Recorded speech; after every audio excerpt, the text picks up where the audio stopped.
कपड़े धोने वाली बहू। शादी के पहले से ही विभा को कपड़े धोने का बड़ा शौक था। कभी नल के नीचे तो कभी तालाब के पास। अरे मेरी नीली वाली लुंगी नहीं दिख रही है।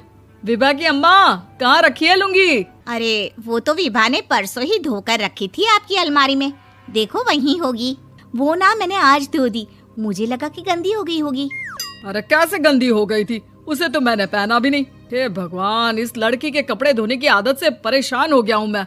जितना तो घर में राशन नहीं आता, उससे कहीं ज्यादा डिटर्जेंट पाउडर का खर्चा है। इसकी शादी करवा दो, शादी। जाए अपने घर में ही करे काम, फिर चाहे घर के कपड़े धोने हो या पूरे गांव के। हाँ ठीक बोल रही हो, देखता हूँ मैं कोई लड़का। वो दिन भी आ जाता है जब विभा को देखने लड़के वाले आ जाते हैं। लड़की मुझे अच्छी लगी। होने वाली सास कहती है, बेटी अगर कुछ पूछना है तो पूछ लो। वैसे तो हमारी लड़की बहुत ही शर्मीली है, जो बोल दो वो मान लेती है, इसे क्या पूछना होगा। अरे कैसी बात कर रही हो माँ, मुझे इन लोगों के घर रहना है, सवाल तो कई है। हाँ हाँ बेटा, पूछ लो ना, क्या पूछना है। आप लोगों के घर कपड़े कौन धोता है? सास का मुंह बन जाता है।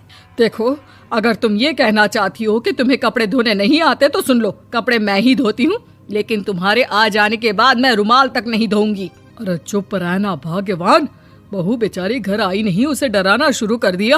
वो क्या है ना बिटिया, अभी तक तो ये कल्लू की माँ ही धोती थी, लेकिन अब तुम्हारे पापा तो दहेज में वॉशिंग मशीन देंगे ही। तभी विभा की माँ बोल पड़ती है, सवाल भी पूछा तो क्या। वैसे भाई साहब, मशीन की तो फिर भी कपड़े धोने की कैपेसिटी होती है। मतलब जो बिटिया दे रहे हैं ना विभा, इसे कपड़े धोने का बहुत शौक है। ये आप लोगों के क्या, आस पड़ोस गांव मोहल्ले सबके कपड़े धो दे और उफ तक ना करे। बाहर देखा नहीं आपने कितने कपड़े सूख रहे हैं? सब हमारी बिटिया ने ही तो धोए हैं। बस भी करो ना माँ, शर्म आ रही इतनी तारीफ सुनकर। और तो और एक दाग निकाल कर दिखाओ तो मान जाऊं। हाँ अच्छा, माफ करना बेटा, मैंने गलत समझा। हमें तो रिश्ता बहुत पसंद है। और ऐसे जुड़ जाता है रिश्ता कपड़े धोने का शौक रखने वाली विभा का। उसकी शादी हो जाती है कोयला फैक्ट्री में काम करने वाले कल्लू के साथ। शादी के बाद अचानक विभा चिल्लाती हुई सास के पास आती है। सासू माँ, अरे सासू माँ कहाँ है आप? ये तो धोखा है, धोखा दिया आप लोगों ने मुझे। इसे ससुर के चक्कर के बारे में पता चल गया। अरे तो उसमें तुझे क्यों धोखा मिला है? अरे नल में पानी नहीं आता, कपड़े कैसे कब धुलेंगे? अच्छा, तू पानी नहीं आ रहा उसकी बात कर रही है। तो आपने क्या सोचा? कुछ नहीं। अच्छा तेरी माँ ने कहा था कि कपड़े धोने का शौक है तुझे, याद आया मुझे। शौक बोलकर कपड़े धोने वाले मेरे जुनून को कम ना आके सासू माँ, कपड़ा धोना मेरा गुरूर है। तभी पति भी वहाँ आ जाता है। अभी मैंने इसे सनी देओल की फिल्म दिखाई है, उसी के डायलॉग मार रही है माँ। अच्छा सुन, साफ बता रही हूँ, पानी सुबह 4 से 6 और शाम को 10 से 12 आता है, समझी? विभा टाइमिंग सुनकर हैरान हो जाती है। ये क्या भूतों का मोहल्ला है? सुबह 4 बजे उठकर कौन कपड़े धोता है? 4 बजे टंकी में पानी जाता है, फिर सारा दिन धोना ना, किसने मना किया? अरे कैसी बात कर रही हैं? 200 लीटर की टंकी में कितने कपड़े धो लूंगी मैं? सुबह ही उठ जाऊंगी मैं। अब क्या था, विभा सुबह 4 से लेकर रात के 12 बजे तक कपड़े ही धोती रहती। एक रोज सास पड़ोस से निकलकर कहीं जा रही होती है कि साथ वाली कहती है, हाँ कल्लू की माँ, जरा ये बताओ कि 2 साड़ी है, 2 ब्लाउज और एक पेटीकोट और एक नाड़े वाला लंबा कच्छा। हाँ तो? अरे तो क्या, कितना लोगी धुलाई ये बताओ। धोबन दिख रहे हैं हम क्या? हमारे पति सरकारी नौकरी से अभी रिटायर हुए हैं और बेटा सुपरवाइजर है कोयला फैक्ट्री में। धोबन समझ रखा है हमें।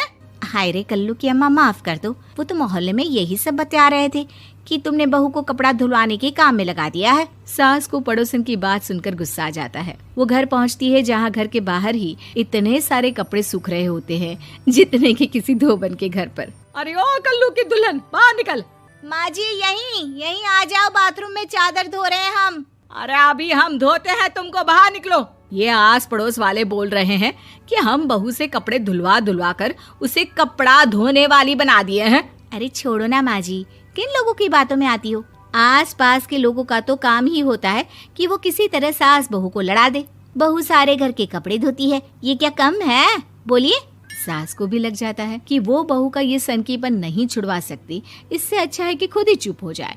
एक रोज सास और बहू मंदिर जाते हैं, जहाँ सास की साड़ी वहाँ खड़ी भीख मांगने वाली से मिलती है। माँ जी क्या बात है, आपकी साड़ी उस भिखारन से कितनी मिल रही है ना? हाँ हाँ देखो तो, दोनों की साड़ी मिल रही है। क्या बात है कल्लू की अम्मा, तुम खुद को तो अफसर की बीवी बताती हो और ऐसी सिंपल सी प्लेन साड़ी पहनकर घूमती हो। सिंपल और प्लेन नहीं है ये साड़ी। तो क्या सोने के धागे से फूल बने हैं? कुछ भी सासू माँ, कुछ भी।